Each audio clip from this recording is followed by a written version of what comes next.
रात के करीब 11 बज रहे थे। पूरा गांव अंधेरे में डूबा हुआ था। हवा बिल्कुल बंद थी।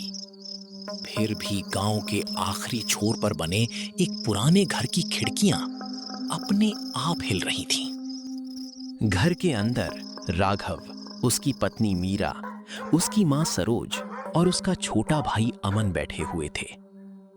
अचानक मुख्य दरवाजे पर 3 बार दस्तक हुई। सबकी नजर दरवाजे पर टिक गई। राघव ने पूछा, इतनी रात को कौन है? कोई जवाब नहीं आया। फिर वही आवाज। सरोज का चेहरा अचानक डर से बदल गया। उसने धीमी आवाज में कहा, दरवाजा मत खोलना। राघव ने पूछा, क्यों मां? सरोज कुछ बोलती उससे पहले बाहर से एक महिला की आवाज आई। सरोज, दरवाजा खोलो, मैं वापस आ गई हूँ। सरोज के हाथ कांपने लगे। मीरा ने पूछा, माँ, ये कौन है? सरोज ने दरवाजे की तरफ देखते हुए कहा, ये आवाज मेरी बेटी की है। कमरे में सन्नाटा छा गया, क्योंकि सरोज की बेटी सीमा की मौत 5 साल पहले हो चुकी थी। अमन डरते हुए बोला, लेकिन दादी, सीमा बुआ तो। सरोज ने उसके मुंह पर हाथ रख दिया। चुप। तभी दरवाजे के नीचे से किसी की परछाई दिखाई दी, लेकिन वो परछाई इंसान जैसी नहीं थी। उसका सिर बहुत ऊंचा दिखाई दे रहा था। और सबसे डरावनी बात, परछाई दरवाजे के बाहर नहीं बल्कि अंदर की तरफ फैल रही थी। राघव तुरंत पीछे हट गया। तभी घर की सारी लाइटें एक साथ बंद हो गईं। अंधेरा, पूरा अंधेरा। फिर ऊपर वाली मंजिल से किसी के चलने की आवाज आई।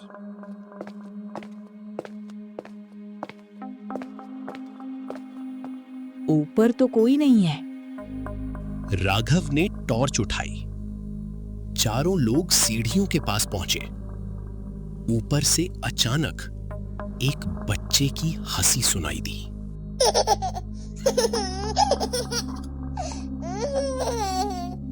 अमन ने डरते हुए राघव का हाथ पकड़ लिया। भैया, घर में बच्चा कौन है? राघव के पास कोई जवाब नहीं था। वे धीरे धीरे ऊपर गए।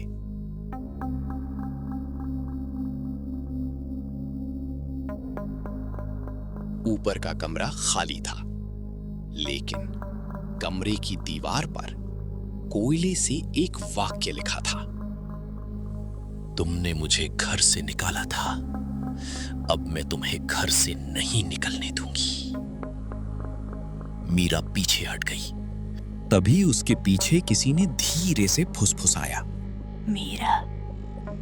मीरा ने पलट कर देखा।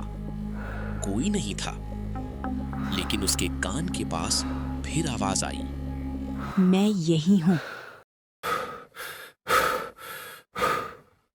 मीरा चीख पड़ी। सभी नीचे भागे।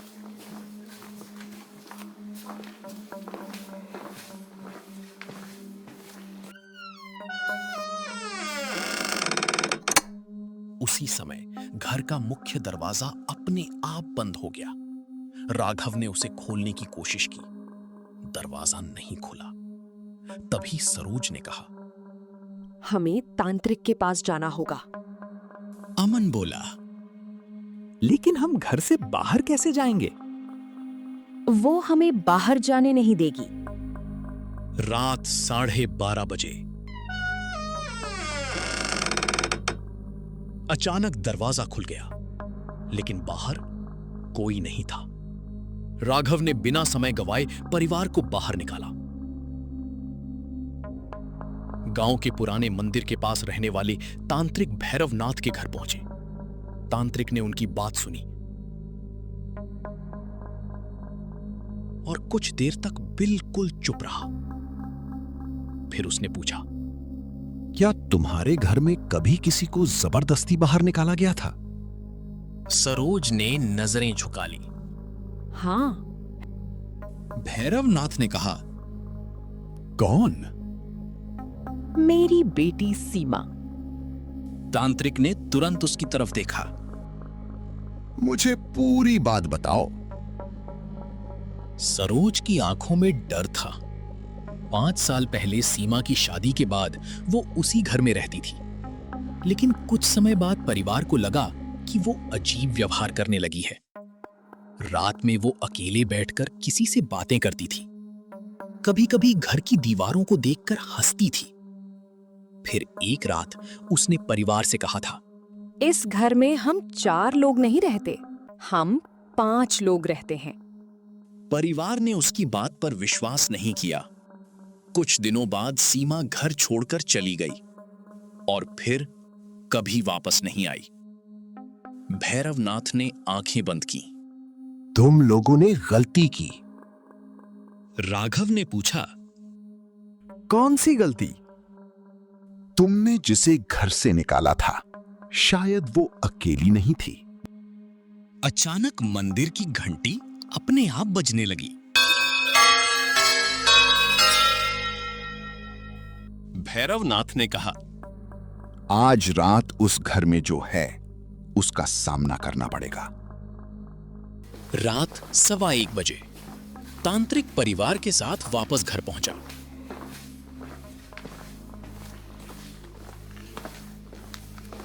उसने घर के मुख्य कमरे में कुछ मंत्र पढ़े और सबको एक साथ बैठने को कहा। जो भी आवाज सुनो, जवाब मत देना। कुछ मिनट तक सब शांत रहा। फिर रसोई से बर्तनों की आवाज आई। मीरा ने राघव की तरफ देखा। तांत्रिक ने आंखों से इशारा किया, चुप रहो। फिर ऊपर से सीमा की आवाज आई, भैया। राघव की आंखों में आंसू आ गए। आवाज फिर आई, भैया मुझे नीचे आने दो। राघव उठने लगा। तांत्रिक ने उठने के लिए मना कर दिया। ये तुम्हारी बहन नहीं है। अचानक ऊपर से जोर की आवाज आई। फिर घर की दीवारों से धीमी धीमी फुसफुसाहट आने लगी। तुमने मुझे छोड़ा था, अब मैं तुम्हें नहीं छोड़ूंगी। तांत्रिक ने मंत्र पढ़ना शुरू किया। तभी घर के बीचों बीच रखा पुराना आईना अपने आप हिलने लगा। सबकी नजर आईने पर गई। आईने में परिवार के सभी सदस्य दिखाई दे रहे थे। राघव, मीरा, सरोज, अमन और उनके पीछे एक 5वीं परछाई। राघव ने पलटकर देखा।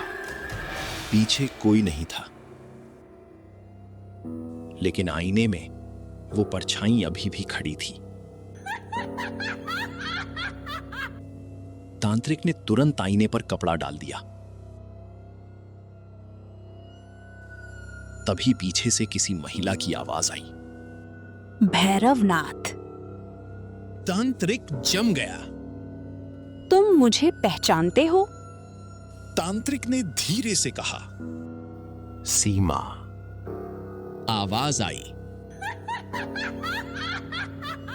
सीमा नहीं। कुछ सेकंड की खामोशी। फिर मैं वो हूं जो सीमा के साथ इस घर में आई थी। सभी के चेहरे सफेद पड़ गए। रात 2 बजे तांत्रिक ने परिवार को बताया कि इस घर में बहुत साल पहले एक पुराना कमरा बंद किया गया था। वही कमरा जहां से अजीब आवाजें आती थीं। उन्होंने घर के पीछे जाकर पुराना कमरा खोजा।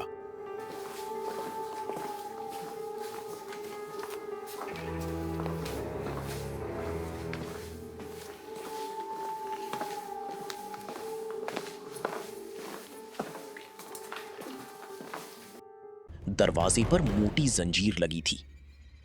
राघव ने पूछा, ये कमरा किसका है?